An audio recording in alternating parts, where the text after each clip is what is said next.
They say you never really know pain until it knocks on your door, walks into your house, and eats at your dinner table like it belongs there. For me, it came wearing a white coat. My name is Aidan Voss. I used to believe in second chances. Believed the system worked. Believed doctors cared. God, I was so damn naive. I grew up in Marrow Creek, a town so small even GPS gave up trying to find it. I made it out though, top of my class, a scholarship to Darbridge University, and then med school. I was going to be the one who saved lives. I had it all planned. Then came Lena. She wasn't just my wife. She was my storm and my calm, my madness and my melody.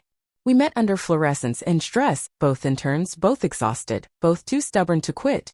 Somehow we found laughter in a place where people died daily. She made the world feel light. And when she started coughing up blood 6 years later, I thought, we'll beat this too. Like always.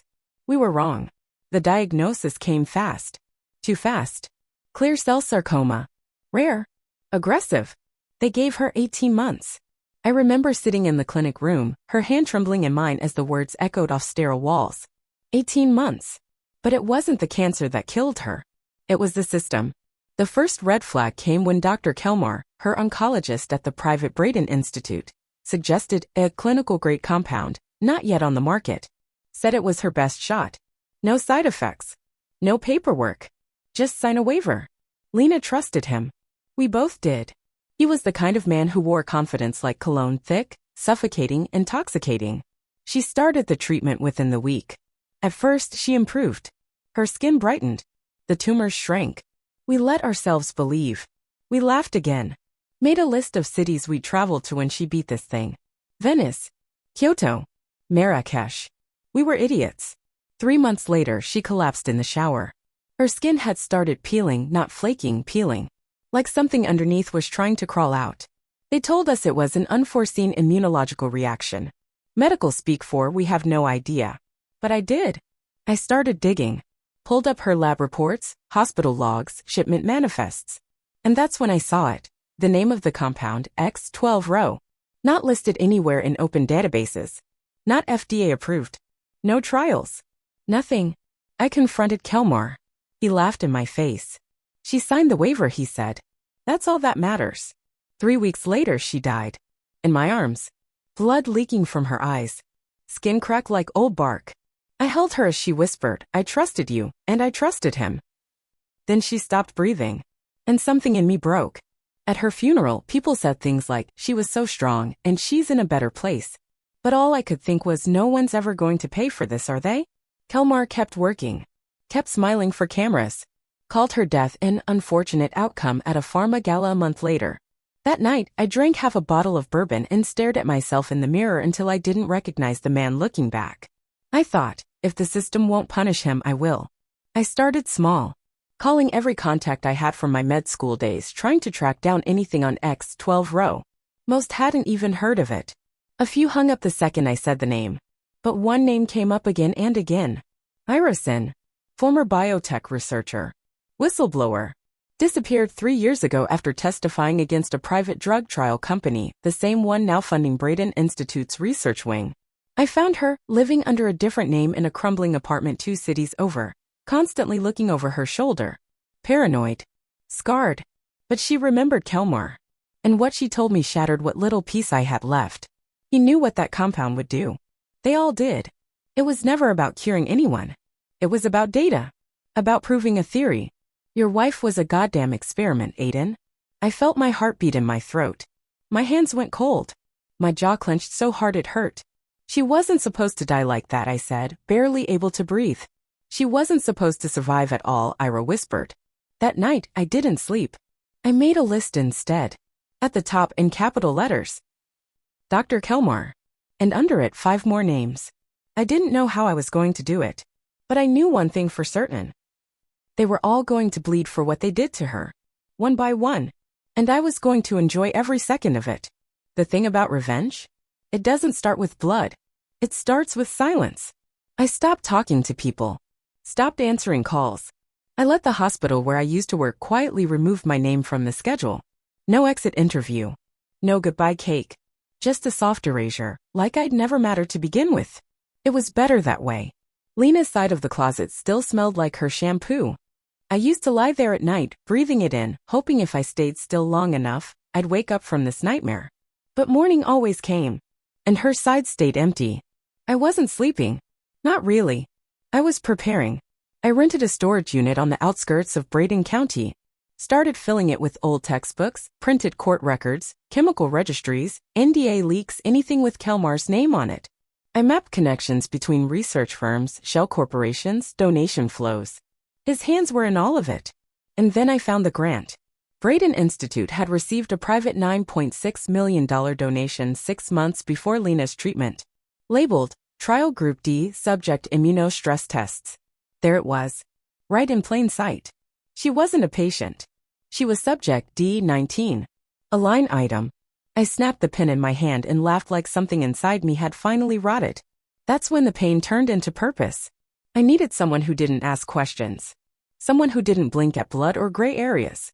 That's when I called Wyatt. We weren't friends. Not really. He'd been a combat medic turned underground fixer, the kind of guy who could fake your death or disappear your debt. We'd crossed paths during a hospital ethics case 5 years back. I knew he owed me. He picked up on the third ring. Heard your girl passed. Sorry, man. I didn't respond. You calling to join the grave or dig one? I need help, I said. With research. And hardware. Silence. Then a chuckle. That kind of help, huh? You planning something stupid? No, I said. I'm planning something necessary. Wyatt met me in an abandoned train yard 2 nights later, tossing a duffel bag into my arms like we were trading secrets, not grief. Inside, burner phones, forged credentials, syringes, chemical-grade gloves, and a vial marked only Vanta. What the hell is Vanta? He lit a cigarette. Let's just say it turns nerves into soup. Undetectable. Short half-life. You sure you're ready for this? I zipped the bag shut. I passed the point of ready when she died screaming. Wyatt gave me a look I'll never forget, not pity, not respect. Something colder. Like he saw what I was becoming and didn't hate it. The first time I saw Kelmar again, he was smiling for the local news. Ribbon cutting at the new biotech annex. Sharp suit. Gray hair slicked back. No trace of guilt. He looked like every evil I'd spent my life pretending didn't exist. I watched from across the street, blending in with the protesters holding signs they didn't understand. One of them, a girl with piercings and a scar above her brow, noticed me staring too long. You one of the whistle guys? I shook my head. You should be, she said, smirking. That guy's a snake. They say people die in his trials. I didn't answer. Just turned and walked away. But something about her stayed with me. Later that night, I saw her again, behind the building, tagging the back wall with black spray paint. It read, Cure shouldn't kill. I stepped into the alley. You know what he's really doing in there? I asked. She turned startled, then relaxed when she recognized me. Probably something worse than cancer. What's your name? She hesitated. Jules. I gave a half smile. You ever wanted to burn the whole system down, Jules? She grinned. Every damn day. Jules didn't ask for details. Just showed up with files, contacts, keycards she shouldn't have had. She'd interned at a lab Kelmar funded and got out when things got weird, when they started asking her to falsify blood work. She was angry. Righteously so. And reckless. I needed someone reckless. One night, as we sat going over blueprints of the Braden facility, she asked the question I'd been dodging. So, what's your endgame? Expose him? Kill him? I looked up. Both. She nodded slowly. You're not just grieving, are you? No, I said. I'm hunting. The plan started to take shape. Kelmar didn't live in the city. He had a cabin up north, by Lake Corva. Isolated. Staffed only on weekends. It was where he conducted his private evaluations. That was where it had to happen. One night. One clean strike. And Ann out. Wyatt prepped me for weeks. How to handle pressure points. How to stage an accident. How to disappear afterward. But the hardest part wasn't logistics. It was the voice in my head, hers. Lena. This isn't you, Aidan. No. Not who I was. But grief rewires you. And some losses are so deep they don't heal. They turn to rage. And rage needs an outlet. I stood outside that cabin 3 weeks later, watching the lights flicker inside, the silhouette of the man who'd murdered my wife moving casually through his evening. I took a breath, pulled the syringe from my coat. And then I saw her. A girl. 16 maybe, hair the color of Lena's. Sitting at the dinner table across from Kelmar. Laughing. My hand froze. She was eating with him. Smiling. Not staff. Family. No one said he had a daughter. And suddenly everything spun. I wasn't prepared for this. You don't plan for children. Not in revenge. They're not part of the equation. They're not on the blueprint. They don't fit in the dark corners where rage lives. But there she was, maybe 16, 17, sitting across from the man I came to kill, pouring him wine like she belonged in this hell. Kelmar's daughter. At least that's what I assumed. I ducked behind a pine tree, heart pounding in my throat. What now? Do I abort? Do I wait? Or do I go in, risk her seeing something no kid should, and finally end the bastard who killed Lena? I remembered Wyatt's warning. Keep it clean. No collateral. No witnesses you don't control. This wasn't clean anymore. And that should have stopped me. But it didn't. The girl left the dining room 20 minutes later. I watched her silhouette disappear up a staircase on the far side of the cabin. Lights went off one by one. Then just Kelmar. Alone. Sipping brandy in that oversized leather chair. I circled to the back door, used the keycard Jules had lifted from a lab tech last week. Quiet click. No alarm. Inside, the place smelled of cedar and expensive regret. I stepped past family portraits that didn't make sense. Kelmar smiling with people I didn't recognize. No daughter in sight. No Lena. No remorse. He didn't even hear me come up behind him. Don't move. He turned his head slightly, not startled, amused. I was wondering when you'd show, he said, voice silk smooth. Aidan Rourke. The grieving husband. The syringe in my hand tightened. How do you know who I am? He set his glass down. Come on. You think I don't keep track of the families? Lena's case was one of the more unpredictable ones. I nearly choked on the bile rising in my throat. She wasn't a case. She was a human being. He turned fully now, eyes dark and glassy. You're right. She was. And then she wasn't. That's how research works. I lunged, slammed him back into the chair. The needle pressed against his neck. But he didn't flinch. You're not going to kill me, he said.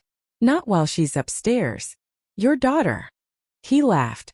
She's not mine. She's another subject. Observation phase. Her name's Ember. Stage 4 neuroblastoma, though you wouldn't know it. She's had more drugs in her than a lab rat. She's the future. You brought a dying girl here to live with you? She's being studied, he said casually. I didn't say she was living. My hand shook. Every part of me screamed to end him right then. But Ember. That name. It hit something I didn't know was still raw. Lena had picked that name once. If we'd had a daughter. Her name means fire, she'd told me. Because even if everything burns, she'll be the light. My rage turned into something messier. Slower. More dangerous. I want everything, I said coldly. Files. Notes. Trials. Confessions. You're going to give it all to me. And if I don't? I pressed the syringe in, just enough to draw a bead of blood. You'll rot before your legacy does. For the next 2 hours, I tore through Kelmar's study while he sat cuffed to the radiator. Thumb drives. Hard copies. Lab journals. Code names and serum numbers. Trial D. Trial E. Trial X. I found Lena's file. D19. Subject response exceeded cytotoxic tolerance. Cause of death. Cerebrovascular cascade. It wasn't the cancer. It was them. They burned her out from the inside. I couldn't breathe. She begged me to stop, I said, holding the paper in my hand. She screamed. And you logged it. Kelmar looked up, and for the first time I saw it, not guilt. Not fear. Just pure academic detachment. She was necessary. Something inside me snapped. I pulled the syringe from my pocket. The one Wyatt gave me. Vanta. The nerve burner. I knelt beside Kelmar, eye to eye. Do you know what this does? He smirked. Of course. I helped fund its development. Good, I said. I uncapped it. Then I heard it. A voice. Soft. Frightened. Hello. I turned fast, almost dropped the needle. There she was. Ember. Standing at the edge of the hallway in oversized pajamas, hair tangled, eyes huge and glassy with sleep. Who are you? I froze. Kelmar leaned in behind me and whispered. Now what, hero? I couldn't breathe. The scene I'd built in my head, justice, pain, closure, shattered with one child's question. I'm a friend, I lied. You should go back upstairs. She took a shaky step forward. I heard yelling. Ember, Kelmar called, still calm, still playing the monster. Go back to bed. But she didn't. Instead, she looked at him. Then at me. Then down at the needle in my hand. Is that for him? She asked. I couldn't answer. Because her eyes looked just like Lena's. I don't feel so good, she whispered. And then she collapsed. Right there on the wood floor, convulsing. I ran to her, instinct taking over. Rolled her to her side. Checked her pulse. Kelmar laughed softly. Withdrawal. She's overdue. The serum schedule's off by 12 hours. Guess you interrupted her dosage. You did this to her, I snarled. She volunteered. Well, her guardians did. But we kept her alive this long. I looked down at Ember's tiny frame, so fragile, so broken. And I made a decision. Not revenge. Ransom. I grabbed her in my arms. Carried her out the back door as Kelmar screamed behind me. You won't make it far. You think anyone will believe you? I didn't respond. Wyatt was waiting in the van 2 clicks out. When he saw me carrying her, his face went pale. What the hell is this? A witness, I said. A patient. An asset. He gunned the engine. Does she know? No, I said. But she will. I never imagined myself as a father. And yet, for the next 72 hours, I fed a sick girl soup from plastic cups, held her hand through night terrors, and whispered that everything would be okay, even though I knew it wouldn't. Not for me. Maybe not for her. We holed up in a decaying motel outside Hallow Junction where the air smelled like mold and second chances. Ember's seizures came and went like coastal storms, fast, brutal, and always leaving something broken behind. I used the meds I stole from Kelmar's place to stabilize her, but her dosage window was shrinking. She needed a full cycle again, or... Her organs won't hold, Wyatt said, watching her sleep. You know that, right? She's not going back to him. I didn't say she should, he replied. But we've crossed into something else now. This isn't just about Lena anymore. He was right. And I hated him for it. Because up until now I thought I was still the good guy. The files Kelmar tried to burn held more than data. There were names. Real names. Paper trail kind of names. Doctors. Senators. Executives. Wyatt and Jules spread the map out on the motel bed. Each red pin meant someone who'd signed off on Trial D. On Lena. On Ember. On others I didn't even know yet. Wyatt tapped a pin on Northcrest Pharmaceuticals. Briggs Talden, he said. CFO. Signed the contracts, laundered the funding. His name's on Lena's report. Where's he now? DC. Private event. Invite only. I nodded. Get me in. Jules raised a brow. What about the girl? I'll bring her. You sure that's smart? No, I said. But I'm not leaving her behind. Not now. We flew under aliases. A jet borrowed from a favor I never wanted to use. Ember held my hand during takeoff, pretending not to be scared. What if they see us? She asked. They won't. What if they do? I looked her in the eyes. Then I make sure they never forget. The gala was in a glass fortress overlooking the Potomac. Every person inside was dressed in black tie armor, sipping champagne over canapes, discussing clinical trials like they were stock options. I slipped in as a server. Ember was hidden in a service hallway monitored by Jules. Earpiece wired. Exit routes mapped. Then I saw him. Briggs Talden. Perfect teeth. Polished watch. Laughing with a woman who probably didn't know he had blood on his balance sheets.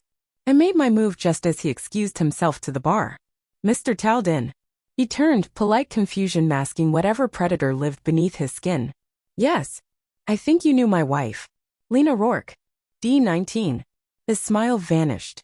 I watched his pupils constrict like he'd seen a ghost. I am sorry. I don't know. Save it. I know what you did. I reached into my jacket, handed him a thumb drive. Every file. Every name. Every dosage. It's all there. He looked around. Why are you giving this to me? Because I want you to feel it, I said. Like I did. Like she did. Then I leaned in closer. And because if anything happens to Ember, if her heart stops, if she so much as sneezes wrong, I release the rest. Names, dates, payouts, internal memos. No one walks away clean. You're blackmailing me. I'm giving you a lifeline, I said coldly. Don't waste it. Back at the safe house, Ember asked me a question I wasn't ready for. Was my mom like Lena? I froze. Why? You talk about Lena like she mattered. She did, I whispered. I don't remember my mom. But sometimes I dream about her. I think she used to sing.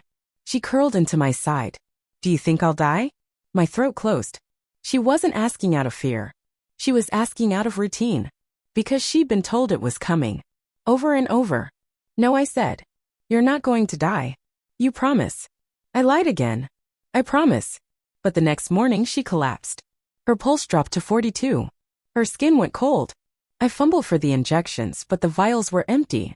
We'd run out. She needed the compound. The same one Kelmar made. The same one that killed Lena. Jules burst into the room. There's a lab. One of Kelmar's old sites. Abandoned, but rumor says he left a prototype stash. We can be there in 5 hours. I lifted Ember in my arms again. She was so light it scared me. Wyatt drove like a demon. We reached the lab at sunset, a concrete tomb in the middle of nowhere, broken windows and no power. I carried her inside, heart pounding, praying we weren't too late. Jules found the fridge. Still functional. 2 vials. Labeled XR5. No records on this, Wyatt muttered. It's untested. But it's something, I said. I looked at Ember barely breathing. Then I looked at the needle. This was the line. Lena had trusted them and they'd burned her alive. Now I had to decide if I was going to do the same. I injected it. Slow. Careful. Then I held her, waiting. 1 minute. 2. No response. 3. She gasped, sharp, ragged. Then her eyes fluttered open. Aidan? I cried. I didn't care if Wyatt saw. I didn't care what came next. I just cried. Because I'd crossed the line. And there was no going back. That night, as Ember slept under a mountain of blankets, Wyatt lit a cigarette on the roof. You're not who you were, he said. Good, I replied. You going to kill Kelmar? I looked out into the dark. No, I said. I'm going to destroy him. I used to think revenge would feel like peace. Like silence after the storm. But standing in front of Kelmar's compound, that sprawling fortress of marble and mirrors, surrounded by private guards and steel gates, I didn't feel peace. I felt clarity. There was no light at the end of this road. Only fire. We moved at night. Wyatt handled entry. Jules scrambled the cameras. Ember stayed behind with a trusted contact, safe in a reinforced cabin 2 states away. I kissed her forehead before I left. If I don't come back, I told her, you live. You live. She squeezed my hand. No fear. No crying. Just trust. God, that made it worse. The guards went down easy. They weren't trained for vengeance. They were trained for intruders. We weren't intruders. We were executioners. Inside, Kelmar's office was lit like a theater, spotlighted bookshelves, a crackling fireplace, crystal on the desk. He was already waiting. You look tired, he said, sipping from a glass. You should have stayed dead. Lena didn't. He smiled. Ah, yes. Your wife. I warned her. Told her the protocol was volatile.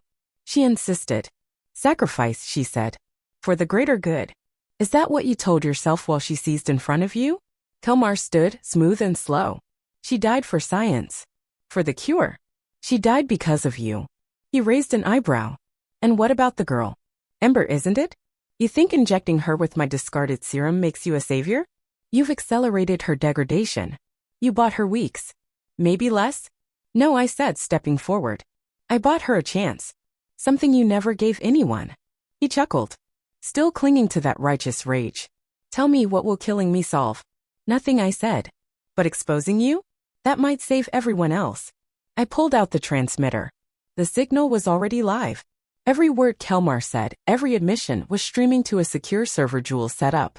10 minutes more and it would be delivered to 6 journalists, 4 health committees, and 1 federal task force. Kelmar's eyes shifted. You little bastard. I walked to his desk. Placed the files down. 1 by 1. Clinical trials. Financial ties. Audio logs. Lena trusted you. So did the other families. But you didn't just play God. You played butcher. I tossed the final file onto the pile Ember's chart. Your system's broken, Kelmar. And now I'm the virus. The doors burst open. Gunfire. Jules screamed. I hit the ground. Kelmar had backup, real backup. Not guards. Killers. Wyatt took 2 in the chest before he could draw. I crawled to the transmitter, shielding it with my body. Boots stomped closer. Kelmar's voice, loud and cold, burn it.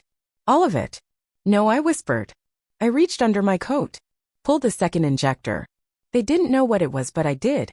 Prototype XR6. Unstable. Lethal in wrong doses. But in the right one? Pure fire. I jammed it into my thigh. Screamed. My heart ignited. My blood felt like lightning. Then I stood. And I moved. I don't remember all of it. Just flashes. A gun ripped from a hand. A man's skull cracking on marble. Kelmar screaming. Smoke. Blood. The transmitter in flames. Then silence. And Kelmar on the ground. Begging. You injected yourself? He gasped, crawling backward. You idiot. That serum isn't a cure, it's a curse. It'll kill you. I knelt beside him. You made a girl watch her mother die, I said. You turned children into test subjects. You killed my wife. I handed him a copy of his own files, burned at the edges but intact. You don't get to die today, I said. You get to watch your kingdom fall. He looked up, shaking. And you? I smiled. I already fell. Then I walked away. The feds hit the place 12 hours later. The files made it out. 3 top executives arrested. Kelmar disappeared from public life. And me? I didn't go back. I sent Ember a letter from an unmarked address. Inside was a photo of Lena. A real one. Smiling, holding a newborn that would become the girl now fighting like hell to live. She would have loved you, I wrote. Maybe someday, you'll find someone who deserves your love too. No signature. No return. Just truth. The serum burns inside me. I don't know how long I have. Days maybe. Weeks if I'm lucky. But I feel it, Lena, in the wind. I hear her in quiet places. In the silence between breaths. And sometimes when the pain hits hardest. I hear her laugh. You want peace? Don't look for it in revenge. You won't find it. But if you're lucky, you might find truth. And for me, that's enough. That's all I have left. That and the fire. Always the fire.